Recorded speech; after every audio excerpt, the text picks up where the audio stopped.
안녕하세요, 체이스다운 MB입니다. 또 오랜만에 인사드립니다. 오늘은 특히나 이제 오랜만에 이적시장 영상을 한번 해보려고 하는데요. 지금 시즌이 시작하자마자 이적시장 영상으로 사실 시끌시끌한 게 별로 좋은 건 아니죠. 잘 나가는 팀은 조용하니까요. 근데 이제 좀 두드러지게 부진하고 있는 팀 한 팀 있습니다. 미러키 벅스인데요. 뭐 다른 팀들은 아직 이제 핵심 멤버가 뛰고 있지 않거나 뭐 이런 부분이라도 있는데, 미러키 벅스는 지금 다 뛰고 있는데도, 물론 미들턴이 빠져 있습니다만 그럼에도 불구하고 1승 5패로 대부진하고 있어요. 그래서 이 미러키 벅스에 대해서 다루는 영상을 준비했고요. 헤드라인은 미러키 벅스 뭐가 문제인지 일단 진단해보고요. 그 다음은 이제 해체 가능성과 해체할 때도 이제 방향이 있잖아요. 어떤 순서대로 어떻게 일이 진행될지, 또 이제 리그에서 세컨 에이프런이라는 복잡한 게 새로 생겨서 미러키 벅스가 할 수 있는 게 있고 없는 게 있거든요. 이런 부분까지 따져보도록 하겠습니다. 시작하겠습니다. 구독과 좋아요 부탁드립니다. 자, 먼저 미러키 벅스 현재 1승 5패로 동부 15위입니다. 꼴찌죠? 처참해요. 1승도 엔비드 폴 조지 빠진 필라델피아 상대로 개막전 승리한 이후에 5연패고요. 사실 우승 이후에, 그러니까 미러키 벅스가 우승 시즌을 보낸 이후에 이미 이제 주전들 나이가 점점 많아지면서 계속 나이나 아니면 또 이제 셀러리 캡의 제한 이런 거 상으로 하락하고 있었던 건 맞지만, 사실 좀 의아하긴 해요. 왜 그러냐면은 지난 시즌만 해도 미러키 벅스가 기대 이하긴 했지만 플레이오프로 못 나간다든지, 그러니까 플레이오프 직행을 못 한다든지 이런 건 아니었거든요. 그러니까 지난 시즌만 해도 상위 시드를 다투던 팀이 한 시즌 만에 전패 수준의 팀으로 지금 내려온 거. 그러니까 필라델피아한테도 솔직히 엔비드 폴 조지가 있었으면 이겼을까요? 만약에 둘이 부상 없었으면 6연패하고서 시즌 시작할 수도 있었던 겁니다. 그 정도 팀이 된 거는 상당히 의아해서 좀 살펴볼 부분이 있다는 거죠. 그리고 사실 이번 시즌 시작할 때도 지난 시즌을 만족스럽지 못하게 끝냈기 때문에 야니스가 우승에 실패한다면 트레이드 될 수 있다 뭐 이런 걸 암시하는 등 그 팀 전체가 고령화되면서 언제 이제 이 미러키의 시대가 끝날까 이런 것들에 대해서 늘상 이제 얘기가 좀 나오는 팀이었어요. 그러니까 시즌 시작해서 부진한 것도 있지만 우승 못한다면 어차피 미러키 해체될 거다라는 관점이 이미 있었다는 거죠. 시즌 시작하기 전에도. 그래서 늘 라스트 댄스 이야기 달고 다니는 팀인데 야니스를 보유했어요. 그리고 언제 리셋 버튼이 눌려도 놀랍지 않은 팀이다 보니까 바로 화제되죠. 야니스 어디 갈 수 있다 뭐 이런 얘기로요. 지난 시즌 대비 좀 비교해보면 로스터는 미들턴은 어차피 지난 시즌에도 잘 못 나왔어요. 그거 빼면은 말릭 비즐리가 게트주로 바뀐 거, 그다음 뭐 토린 프린스 들어온 거 이런 것들 빼면은 사실 크게 다를 바가 없거든요.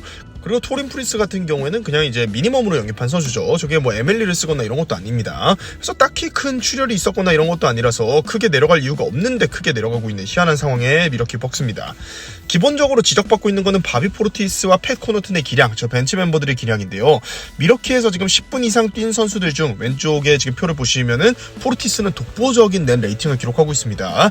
사실 20분 넘게 나오는 선수가 6경기 치렀는데 넷 레이팅이 마이너스 20이 넘는다. 그럼 저 선수는 빼야 됩니다. 그러니까 저 선수를 넣고서는 이길 수 없는 수준의 레이팅을 지금 포르티스가 기록을 하고 있고, 팻 코너튼도 마이너스 10이 넘어요. 이것도 안 좋은 수준입니다.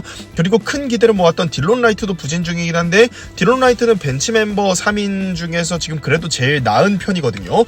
전체적으로 저 넷 레이팅이라는 거는 팀 전체의 마진에 수렴하는 거를 생각하면은 사실 딜론 라이트는 엄청 못하고 있냐, 그건 아닐 수도 있어요. 그래서 주 타깃은 지금 케빈 오코너 같은 기자도 포르티스랑 코너튼 벤치로 내려야 된다, 뛰게 하면 안 된다 뭐 이런 얘기가 있습니다. 그러니까 저기서 얘기하는 벤치는 지금도 벤치에서 나오고 있잖아요. 벤치에 안 치라는 거죠. 출전시키면 안 된다라는 얘기입니다. 수비도 안 좋긴 한데 오펜시브 레이팅이 115가 넘는 선수가 한 명도 없는 거, 이것도 사실 신기해요. 왜 그러냐면 야니스 아테토쿤보가 지금 맨 아래 있는데 야니스를 낀 오펜 레이팅이 110이 안 되거든요. 그러니까 오펜 레이팅 110을 요즘 웬만한 팀들이 다 넘겨요. 오펜 레이팅을 야니스 끼고 110이 안 넘는다, 이거는 공격에 심각한 문제가 있다는 거고요. 그리고 지금 벤치에서 나오는 저 바비 포르티스, 팻 코너튼, 딜론 라이트 같은 선수의 오펜 레이팅을 보면 100 조금 넘습니다. 100 조금 넘으면 그냥 간단하게 말씀드려서 리그 꼴찌보다도 더 낮은 수준의 공격력을 지닌 게 미러키 벅스의 벤치라고 보시면 됩니다. 그 정도로 안 좋아요. 그리고 야니스를 4번, 그리고 브룩 로페즈의 드랍백 수비로 5번으로 활용하는 이에 미러키의 강력했던 수비도 더 이상 존재하지 않는다라는 게 디펜시브 레이팅에서도 쭉 보이죠. 근데 개인적으로 더 문제라고 생각하는 부분은 사실 지금만 놓고 보면 공격이에요. 왜 그러냐면 어쨌든 나이와 로스터 생각하고 뭐 이랬을 때 미러키 벅스가 좋은 수비팀이 아닐 수 있다라는 거는 주루 할러데이를 내보내고 데미안 릴라드가 들어오고, 미들턴이 나이를 먹고 부상을 당하고 브룩 로페즈도 나이를 먹고, 이런 부분에서 사실 수비적으로 좋은 팀이 아닐 수 있다라는 거는 지적이 됐었거든요. 지난 시즌에도 실제로 그랬기 때문에 딜론 라이트를 영입하는 등 수비적인 문제가 있다라는 거를 미러키 벅스 프론트도 사실 알고 있어요. 그래서 뭐 수비가 예전 미러키가 아닐 가능성은 높았다. 그것까지는 뭐 그러려니 하는데 오펜시브 레이팅이 뭐 115도 넘는 선수가 단 한 명도 없고 벤치는 지금 뭐 리그 꼴찌 수준이다라는 것도 좀 충격적입니다. 이거를 조금 더 자세히 보면요. 선수들 개개인의 기록을 볼게요. 야니스 아테토쿤보 35.2분을 뛰면서 31점에 12.3개의 리바운드, 6.3개 어시스트. 최근에 뭐 요키치 때문에 그렇지 야니스의 기록도 여전히 괴물 같습니다. 다만 이제 뒤쪽에서 언급하겠지만 0.5 스틸, 0.5 블락, 수비 수치가 심각해요. 턴오버가 3개여서 뭐 야니스가 무리해서 막 들이받아서 턴오버 양산하고 있지도 않고요. 야투 63.3%예요. 근데 3점은 아예 마비가 됐습니다. 시즌 성공이 없어요. 그 자유투도 아예 마비가 됐습니다. 그러니까 야니스가 사실 이제 야니스 하면은 프로젝트형 선수로 드랩된 다음에 노력형으로 저기까지 올라간 선수인데 노력의 한계가 좀 보이는 건지 3점이나 자유투 같이 야니스가 계속 개선을 하려고 노력했던 부분들이 오히려 이번 시즌 안 좋아졌습니다. 자, 그 다음에는 데미안 릴라드인데요. 릴라드도 35.7분을 뛰면서 26.2점에 5개 리바운드, 6.7개 어시스트, 0.5 스틸, 0.3 블락, 2.5 턴오버, 야투가 44.2%, 3점이 36.7%인데 무려 10개를 시도하고요. 자유투도 8.2개나 뜯어냈어요. 87.8%를 기록하고 있습니다. 뭐 자세한 거는 조금 밑에서 얘기할게요. 브룩 로페즈, 여전히 엄청나게 나이가 많은 선수임에도 불구하고 30.7분을 뛰고 있습니다. 10.5점에 5.2개 리바운드, 그리고 브룩 로페즈 하면 이제 드랍백 수비의 대명사로 꼽히는데 2.5개의 블락슛을 기록하면서 여전히 골밑 수비에서 지배력을 좀 보여주고 있고요. 다만 야투가 완전히 고장났죠. 그 슈팅 위주로 던지는 선수인 걸 감안해도 센터가 야투 40%가 안됩니다. 37.3%에 3점도 29.4%. 다만 저 정도 블락 개수를 이제 보여주는 선수가 여전히 3점을 6개가량 시도한다는 점에서는 굉장히 또 이제 트렌디한 부분은 있고요.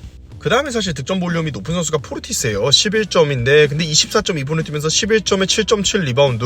이 정도면 식스맨급 빅맨으로 너무 좋은 기록 아닙니까? 라고 하실 수 있는데 턴오버가 2개입니다. 그러니까 사실 11점에 1어시스트를 기록하는 선수가 턴오버가 2개면요. 이거 한번 그냥 2배 곱해볼까요? 22점에 2어시스트를 기록하는 선수가 턴오버 4개 기록하는 거예요. 뛰면 안 되는 수준이죠. 보통 뭐 헤비 볼핸들러를 보는 선수들이, 그러니까 예전에도 뭐 웨스트브룩이나 하든 같은 선수들이 턴오버 많이 하는 걸로 욕 한창 먹고 이럴 때도 30점에 10어시스트 가량을 기록하면서 턴오버가 뭐 4개대 이 정도 느낌이거든요. 근데 지금 포르티스의 기록을 단순 환산하면 22점에 2어시스트 기록하면서 턴오버를 4개 하는 거예요. 33점에 그 3어시스트 기록하면 턴오버 6개입니다. 거기에 포르티스의 장기라고 볼 수 있는 3점도 25%까지 떨어져 있고요. 그냥 지금 이번 시즌 포르티스는 효율 면에서 최악의 모습을 보여주고 있네요.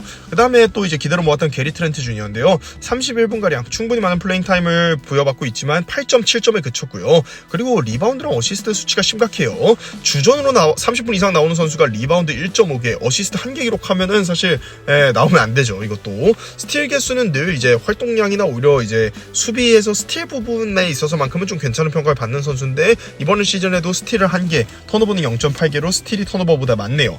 야투는 30.8%, 3.25%로 최악의 시즌을 보내고 있는 게트주입니다.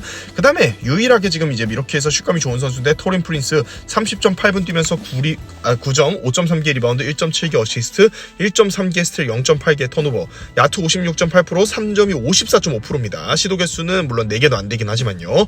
어쨌든 간에 프린스가 지금 공격과 수비에서 가장 균형 있는 모습을 보여주고 있네요.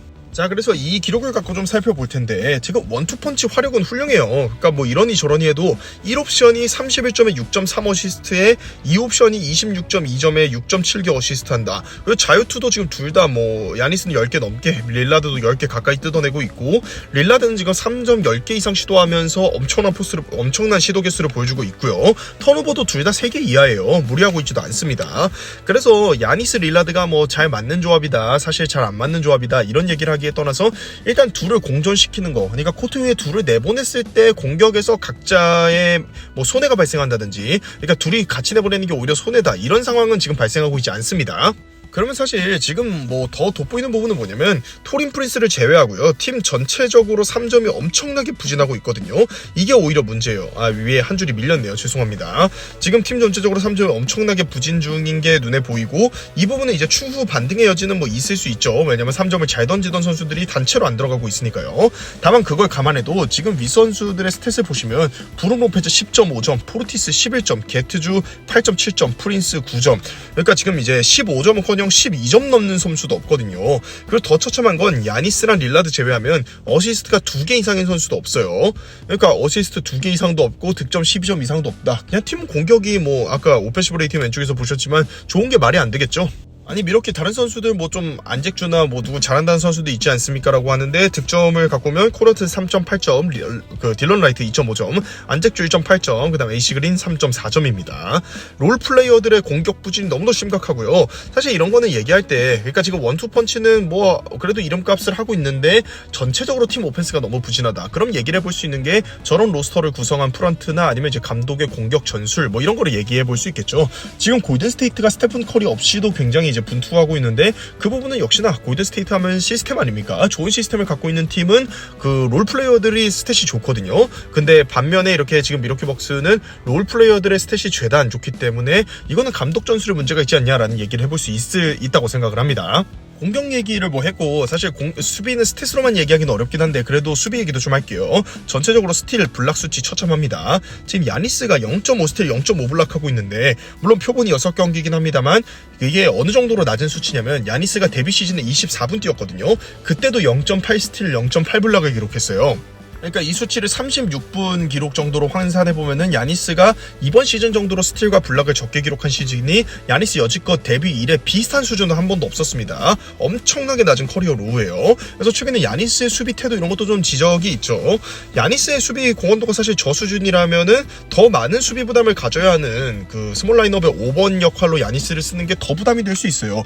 왜 그러냐면은 뭐 이제 대표적인 게 AD인데 AD조차도 5번 안 하고 싶어 해서 뭐 계속 4번 하는 이런 얘기 나오잖아요. 그러니까 5번이 수비로서의 부담이 훨씬 크고 상대와 리바운드 경합 부담 이런 게 훨씬 큰데 지금 야니스의 수비 공헌도를 보면은 4번으로도 저렇게 수비 공헌도가 지금 낮아지고 있는데 더 수비 부담을 지우는 5번에 세우는 게 맞냐라는 생각도 분명히 해볼 수는 있습니다. 야니스가 5번으로 뛰는 비율이 높지 않은데 야니스의 5번 비율을 높이면 되지 않냐라는 이제 주장에 대해서는 조금 생각할 여지가 있다는 거예요. 근데 뭐 이러나 저러나 그러니까 지금 야니스 있고 브론 로페즈가 2.5 블락 하면서 5번에 있어줘도 수비가 안 되거든요. 그러니까 미러키 벅스는 현재 로스터 구성상 수비에서는 팀 전체적으로 기대치를 좀 낮춘 팀이라고 봐야 되고요. 야니스가 뭐 수비는 더 해줘야죠. 그리고 플레이오프 같은 데 가면은 이제 더 쥐어짜야죠. 그 주전급 로스터를. 그거 외에는 뭐 지금 딱히 방법은 없어 보입니다. 자, 그럼 이제 미러키 벅스가 지금 이런 위기인 상황인데 어떤 방향으로 전력을 보강할 수 있을지 혹은 해체 가능성이 높은지 이런 거 살펴볼게요. 일단 이런저런 얘기하기 전에 미러키는 2차 에이프런이라고 하는 그 새로운 CBA에서 제정된 2차 에이프런을 넘겼고 엄청난 제약이 있는데 트레이드나 전력 보강 관점에서만 조금 얘기할게요. 왼쪽 하단을 보시면은 뭐 전부 나와 있고요. 저건 바비막스 기자가 정리한 내용입니다. 바이아웃 줍줍이 안 됩니다. 그러니까 바이아웃으로 나온 선수를 미니멈으로 영입하는 게 안 되고요. TP 사용 불가합니다. 트레이드 익셉션으로 전력 보강하는 거 불가능하고 그 다음에 선수 합해서 내보내면서 트레이드 불가해요. 그냥 간단한 예시를 말씀드리면 코너튼 플러스 바비 포르티스 해가지고 누구 데려오는 거 이거 안 됩니다. 이게 2대2 트레이드여도 안 돼요. 그냥 이제 미러키 벅스에서 내보내는 선수 기준으로 선수 여러 명의 연봉을 합쳐서 내보내는 게 안 됩니다. 그러니까 미러키 벅스는 한 명만 트레이드를 할 때 내보낼 수 있어요. 한 명 한 명을 각각 뭐 여러 건으로 하는 건 상관이 없고요. 그 다음 트레이드 시 연봉을 더 줄이기가 불가능합니다. 그러니까 지금 이제 왼쪽에 포르티스가 뭐 저기 12점 몇 밀이다. 그럼 포르티스 연봉보다 적은 선수를 데려오면서 연봉을 줄이는 게 안 된다라는 거예요. 자, 그래서 뭐 이제 할 수 있는 게 많이 없다라는 게 느껴지실 거고요. 그래서 이런 세컨 에이프런에 걸려 있는 걸 또 이해를 하셔야지 그 미러키 벅스가 할 수 있는 것들 그리고 이후에 해체 어떻게 하는지 이런 게 이제 생각할 수가 있거든요. 일단 릴라드, 미들턴, 쿤보 이것까지 유지할 거라고 봐요. 왜 그러냐면은 이 빅3를 지금 하려고 저렇게 트레이드 했는데 지금 사실 저 빅3 가지고 해본 게 없거든요. 그래서 이거까지는 행복 회로를 좀 돌려볼 거라고 생각을 한다면은 결국에 트레이드 될 수 있는 선수가 9.3일짜리 코너튼. 근데 9.3일짜리 코너튼 연봉으로 뭐 잘하는 선수 어떻게 구해옵니까? 이거 어렵죠. 지금 코너튼을 사실 받아줄 팀은 딱히 없을 것 같고요. 그래도 뭐 브룩 로페즈나 포르티스 정도인데 이 중 하나를 트레이드 해야 될 것으로 보이는데 근데 사실 굳이 따지자면 미들턴과 미들턴 백업 자리에 활동량이 높은 3, 4번 이런 빅윙이 필요해 보이는 건 있는데 그거 외에는 미러키 벅스가 전력이 그렇게 문제인 것도 아니에요. 그러니까 릴라드, 야니스 있죠. 5번 브룩 로페즈죠. 3번 미들턴이죠. 2번 자리에도 게트 주고 그리고 수비가 필요할 때는 딜론 라이트를 투입할 수도 있고요. 식스맨으로도 포르티스가 나옵니다. 그러니까 이게 크게 전력의 문제인 게 아니기 때문에 사실 이제 가장 먼저 할 수 있는 거는 감독 교체긴 해요. 그래서 최근에 뭐 이제 리버스 감독에 대해서 이렇게 좀 이제 얘기가 나오고 있죠. 그러면 이제 미러키 벅스가 어쨌든 전력 보강을 한 번은 더 해가지고 이번 시즌까지는 돌려본다라고 할 가능성이 높다고 봤을 때 1, 2번도 지금 작고 피지컬하지 못한 선수들이 위주로 구성이 되어 있는데 팀의 윙 중에서 가장 큰 게 6피트 7인치의 미들턴이거든요. 공식 신장 기준으로. 그럼 미들턴을 제외하고 6피트 7인치, 6피트 8인치, 6피트 9인치, 6피트 10인치로 표기된 선수가 없어요. 그러니까 빅윙이 아무도 없어요. 이러면 야니스를 5번으로 쓰고 싶어도 옆에서 받쳐주는 선수들이 1, 2, 3, 4번 다 좀 피지컬이 좋고 이러면은 스몰 라인업을 돌리는 거지. 지금 야니스 5번 넣고 돌리는 거는 말 그대로 그냥 스몰해지는 겁니다. 그리고 이제 코너튼을 바꿔서 빅윙을 내줄 팀은 사실 당연히 없겠죠. 그러니까 기본 골자는 로페즈나 포르티스 중에 하나를 빅윙으로 바꿔오는 뭐 이런 골자가 될 수밖에 없을 것 같고요. 여기 이제 포함시킬 수 있는, 그러니까 붙일 수 있는 1라운드 픽은 한 장 남아 있습니다. 물론 뭐 이제 스왑걸리나 이라픽 이런 거는 이제 좀 더 있거나 만들 수 있겠지만요. 로스터의 나이나 계약 가치, 트레이드 가치 같은 걸 생각하면은 사실 지금 포르티스도 거의 가치가 저점이기 때문에 다른 선수 한 명으로, 그러니까 포르티스급 선수로 바꿔오는 거에 큰 의미가 있는지는 모르겠긴 하거든요. 유의미한 지금 보강을 할 수 있는 거는 로페즈의 23밀짜리 만기 계약에다가 픽 붙여가지고 준수한 선수 2명, 이거는 말이 되죠. 왜냐면 23밀짜리 셀러리 비우기용 트레이드가 되는 데에다가 드래프트 픽까지 붙여준다면은 조금 이제 중하위권 팀들 중에 우리 팀의 즉시 전력감을 보내면서 탱킹 루트로 가려는 팀들 입장에서는 저런 만기 계약 플러스 픽 패키지는 언제나 구미가 당기는 패키지니까요. 그래서 기본적으로는 로페즈에다가 드래프트 픽 붙여가지고 빅윙 한 명, 그 다음에 빅맨 한 명, 그러니까 로페즈를 대신해서 뛸 빅맨이 있어야 되니까요. 이런 조합으로 트레이드 하는 게 뭐 거의 유일한 가능성이지 않나 싶습니다. 여기서 말씀드리는 유일한 가능성이라는 거는 브룩 로페즈밖에 트레이드 할 수가 없다, 브룩 로페즈를 트레이드 할 것이다 라는 얘기보다는 그래도 미러키 벅스가 강해질 수 있는, 그러니까 우승을 노리는 팀이잖아요. 우승권으로 갈 수 있는 트레이드를 하려면 저거밖에 좀 없지 않나 싶습니다. 지금 포르티스나 코너튼 셀러리로 선수 한 명 정도 바꿔오는 게 큰 의미가 있을지 모르겠어요. 그렇게 된다면은 지금 릴라드, 게트주, 미들턴, 쿤보, 그리고 이제 뭐 대신 데려온 센터 한 명이나 포르티스가 선발로 나올 수 있고, 벤치는 딜런 라이트, 코너튼, 안잭주, 그 다음에 뭐 이제 한 명 더 받아온 빅윙, 미들턴의 백업이자 미들턴이 없을 땐 주전으로 나오겠죠. 그 다음에 포르티스, 그리고 아까 토린 프린스가 있는데 빼먹었네요. 프린스, 이렇게 될 것 같은데 일단 감독 교체가 먼저가 아닐까 싶지만 사이즈 좋은 윙이 없는 거는 분명히 이제 현재 시스템에서는 부담이긴 하거든요. 특히나 이제 뭐 빅맨들이 만족스럽지 않아서 야니스 스몰 라인업 비중을 늘려야 된다라고 한다면은 빅윙 자리에서 뛰어줄 수 있는 선수 한 명 영입은 뭐 필수가 될 것 같습니다. 지금 뭐 야니스 5번으로 놓고 이거 돌리면요, 뭐 릴라드, 게트주, 미들턴, 포르티스, 야니스 이거 돌리면 이건 그냥 스몰 라인업이에요. 그러니까 스몰 라인업의 장점은 스몰 라인업이면서도 빅 라인업한테 이제 맞을 수 있는 것에 대한 카운터를 칠 수 있어야 되는 건데 지금은 그냥 맞기만 하는 라인업이 될 가능성이 높다는 거죠. 지금 릴라드, 야니스의 공격 폼, 그러니까 개인들의 공격 폼 자체는 큰 문제는 없어 보이긴 해요. 그래서 전체적인 공격 시스템을 좀 개선하고 롤플레이어들의 개인 기량을 좀 이제 끌어올리고 이런 부분들이 문제가 될 텐데 어쨌든 간 전 이런 건 있다고 생각해요. 플레이오프에 가기만 한다면은, 플레이오프는 어쨌든 에이스 비중이 높잖아요. 원투펀치가 살아있고 플레이오프에서 수비가 된다, 조이는 수비가 된다, 이러면은 어떻게든 서로 쥐어짜는 대결에서 잘 해볼, 반등할 여지가 있긴 있다고 생각을 하거든요. 크리스 미들턴이 없는 것도 어쨌든 팀의 3옵션이 없는 거니까 평균 득점 한 18득점 정도 해주는 폼으로만 돌아와줘도 개선이 되겠죠.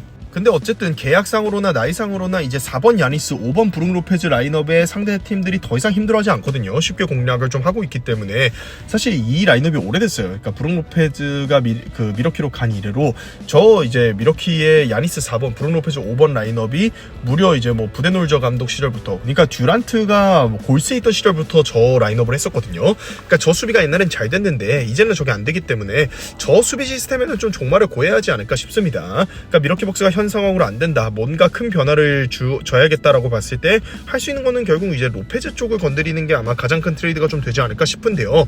그리고 브룩 로페즈 같은 빅맨들이 요즘 이제 서부 쪽에선 좀 각광을 받아요. 근데 동부에서 봤을 때는 엔비드랑 마주칠지 안 마주칠지, 사실 엔비드가 플레이오프에서 워낙 부상이 많다 보니까 이것 자체도 알 수 없고, 서부 팀들은 로페즈 같은 선수가 좀 필요해요. 왜냐면 이제 요키치 있죠, 뭐 사보니스 있죠, 고베어 있죠, 이런 팀하고 좀 싸워야 되기 때문에 로페즈 같이 높이가 되고, 특히나 이제 그 요키치 같은 선수에게 몸방으로 버텨줄 수 있는 선수를 영입하는 게 도움이 될 수 있는데요. 근데 동부에서는 사실 지금 이제 엔비드 정도 빼면은 크게 그런 위협이 없는 데다가 엔비드 상대로는 마이애미 같은 팀이 또 잘 보여주긴 했지만 팀 디펜스로 어느 정도 버티거든요. 요키치는 또 이제 워낙 패스가 좋다 보니까 그게 잘 안 되긴 하는데, 그래서 지금 이제 미러키 벅스가 현재 성적을 생각했을 때 23밀 주고 브룩 로페즈를 포함한 라인업을 유지하는 게 큰 이제 메리트가 좀 없지 않나 하는 생각을 합니다. 자, 그래서 여기까지가 일단 1차적인 방향성이 될 것 같고요. 마지막으로 그러면 쿤보는 이적 시장에 안 나옵니까? 사실 이제 많은 팬분들은 이게 궁금하실 수 있어서 이걸 조금 얘기하면 이번 시즌까지는 로페즈나 포르티스 선에서 뭐 코너튼도 할 수는 있는데 하고 싶을 텐데 코너튼은 지금은 가치가 너무 없어 보이고요. 그래서 로페즈나 포르티스 선에서 트레이드 해보면서 뭐 이제 릴라드, 미들턴, 야니스 빅3를 어떻게든 이제 해보려고 하겠죠. 그래서 저는 이번 시즌까지는 야니스가 트레이드 데드라인 때 뭐 갑자기 미러키에서 나오고 이럴 가능성은 진짜 뭐 미러키가 그때까지도 14위, 15위 이런 거 하지 않는 이상은 가능성이 좀 없다고 보고요. 근데 이번 시즌이 뭐 플레인 토너먼트권에 그치거나 아니면 플레이오프에 아예 나가지 못하거나 이런 식으로 통째로 실패로 돌아간다면은 야니스의 성향상 굉장히 이제 경쟁심이 강한 선수고 늘 경쟁하려고 하는 선수죠. 그렇기 때문에 트레이드 요청할 가능성 충분히 있다고 봅니다. 뭐 데미안 릴라드는 나이나 계약 가치상 이제 그냥 트레이드가 된다면 사실 다행이지 뭐 릴라드가 트레이드를 요청하냐 요청하지 않느냐 이거는 사실 중요한 건 아닌 것 같긴 하고요. 그러면은 아니 지금 이제 곧 해체할 수도 있는 팀인데 아까 그 1라운드 픽도 하면 안 되지 않습니까? 그러니까 1라운드 픽을 소모해서 전력 보강을 하느니 그냥 야니스를 트레이드하면서 해체하는 게 낫지 않습니까? 라고 하실 수도 있는데 근데 저 1라 픽을 저는 쓰는 거를 미러키가 그렇게 부담스러워하진 않을 거라 생각해요. 왜 그러냐면은 어차피 팀 해체로 들어가면요 야니스 트레이드 시장에 내보내면요 무조건 1라 픽 4장에 1라운드 픽 수합 권리 3장 그거 1라운드 픽 다 줄 수 있는 패키지 있잖아요. 그거 무조건 깔고 들어간다고 보거든요. 그러니까 나중 가면 어차피 1라운드 픽 4장을 회수할 수 있을 거로 보이는데 야니스를 내보내면서 해체할 거면 지금 상황에서 1라운드 픽 한 장 아껴보려고 저 릴라드 데려오면서 구축한 빅3를 시도도 안 해보고 일단 해체하자 1라운드 픽은 아껴두자 이렇게 할 가능성은 좀 높지 않을 거라고 생각을 합니다. 근데 어쨌든 이번 시즌에 드라마틱한 반등이 없다면 야니스가 시장에 나오는 거는 아주 가능성 없는 얘기가 아닐 것으로 보이고요. 야니스가 지금 이제 미국 나이로 29세 시즌을 보내고 있는데 요즘 슈퍼스타들 롱런하는 거 보면요 르브론 제임스는 말할 것도 없고 뭐 팀 내에 지금 브룩 로페즈도 있고요 아니면 이제 스테픈 커리나 케빈 듀란트, 제임스 하든 같은 선수들도 있지만 30 중반 이상 지금 기량을 충분히 유지하거든요. 더군다나 지금 야니스는 사이즈의 장점이나 우위도 있고요. 그렇기 때문에 야니스는 저 계약 끝나도 한 번 정도 맥스를 듀란트처럼 더 받을 수도 있을 급의 선수이기 때문에 야니스가 이제 29살이 됐다고 해서 안 지를 팀은 없을 거라고 봅니다. 분명히 이제 지르는 팀 나올 거예요. 다만 데미안 릴라드는 다음 시즌 미국 나이로 35세 시즌을 보내는데 50밀 넘는 샐러리고 사이즈상 우위가 있거나 이런 것도 아니다 보니까 최근 CBA를 생각하면은 나서는 팀 자체가 없을 수 있습니다. 최근에 브래들리 빌이 어떤 이제 약간 수모를 당하면서 피닉스로 갔는지 그리고 잭 라빈은 뭐 수모 수준을 넘어서서 아예 트레이드가 안 됐죠. 샐러리 규모 때문에 이런 것들을 생각하면은 최근에 저런 덩어리 큰 샐러리가 잘 트레이드가 안 되는데 그리고 트레이드 된다 해도 엄청나게 가치가 이제 폄하되면서 트레이드가 되는데 그러니까 데미안 릴라드가 나중에 여기서 트레이드가 된다면은 현실적으로는 뭐 뭔가 받고 트레이드하기도 좀 어렵지 않을까 생각을 합니다. 물론 릴라드 개인의 기량이 그 정도다라는 건 아니고요. 계약 가치상 말씀을 드리는 거예요. 릴라드는 오히려 기량 유지 자체는 나이 대비 굉장히 잘하고 있는 케이스라고 보고요. 크리스 미들턴은요. 뭐 이번 시즌 뛰고 다음 시즌에 플레이 옵션인데 현 상황으로서는 옵트인 해야 되지 않을까 싶어요. 옵트아웃해서 뭐 다른 곳을 찾을 수는 있겠습니다만 옵트인을 한다고 해도 그 지금 미들턴에게 30명 이상의 샐러리를 주면서 데려갈 팀은 보이지 않아서 미들턴은 뭐 이제 본인이 옵트아웃하고 나가지 않는 이상 옵트인 한다면은 그냥 이제 미러키에서 25, 26 시즌 저 시즌까지 뛰고서 어떻게 되지 않을까 싶습니다. 미러키 벅스가 사실 이제 데미안 릴라드를 트레이드로 영입할 때부터 길지 않을 것이다. 그러니까 한두 시즌 안에 쇼부 봐야 되는 라인업이다라고 이제 얘기를 많이 하셨지만 제가 봤을 때도 뭐 길어야 지금 2시즌 정도라고 앞으로도 보이는데 그냥 이번 시즌 마지막 시즌이 될 가능성도 농후해 보입니다. 릴라드, 야니스 이런 선수들이 트레이드 시장에 나올 수 있고 특히나 뭐 브룩 로페즈나 바비 포르티스도 어쨌든 좀 매력이 있는 선수들이라고 보이는데 이런 선수들이 트레이드 시장에 나온다면 우리가 NBA를 볼 때 더 재밌는 요소가 많이 추가가 되겠죠. 이번 시즌 데드라인과 다음 오프 시즌까지 미러키 벅스 주목해 보셔도 좋을 것 같습니다. 자, 이렇게 해서 영상 마무리하도록 하겠습니다. 영상 재밌고 유익하셨다면 구독과 좋아요 부탁드립니다. 감사합니다.